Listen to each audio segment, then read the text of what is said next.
Маусым айының 3-ші жексенбісі медицина қызметкерлерінің кәсіби мерекесі. Мейрам қарсаңында Ақшұқыр дәрігерлік амбулаториясының ақ халаттыларына тұрғындар алғысын білдірді.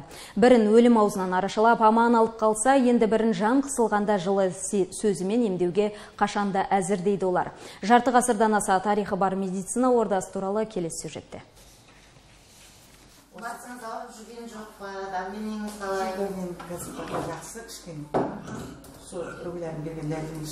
Бұл 74 жастағы Зия Бекбусинова. Ауыл тұрғыны 2011 жылдан бастап көзінің түбінде ісік пайда болып жанарынан айырылған. Содан бері бірінші топтағы мүгедектік тізімінде. Оған қоса қан қысымы бойынша да есепте тұр. Осылайша ауыл тұрғыны 12 жыл бойы ақ халаттылармен жиі кездесіп, олардың ыстық ықыласы мен аялы алақандарының жылуын сезініп келеді.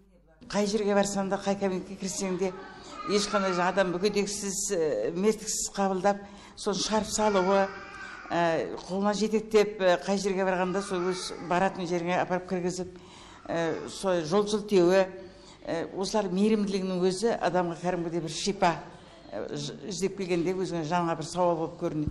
Сондықтан мына келатқан төл мерекелері құтты болсын деп, азғана өзімнің сезімімді білдірейін деп, еңбектері жемісті болсын. Соның ішінде Айгүл Жаңғыровна мыңда бір рахмет деп.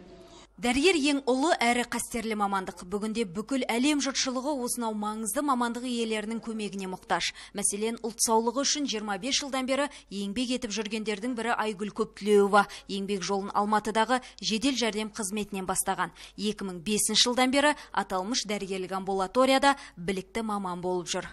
Келген кезімде Ақшұқыр дәрігерлік амбулаториясында не педиатр жоқ, не гинеколог жоқ, не жедел жәрдем жоқ. Күнімен түнімен осы Ақшұқыр Сайын ауылының тұрғындарының бәрін қарап, емдеп, осы жерде қызмет етіп келе жатырмын. Одан бері енді бірнеше жыл өтіп кетті.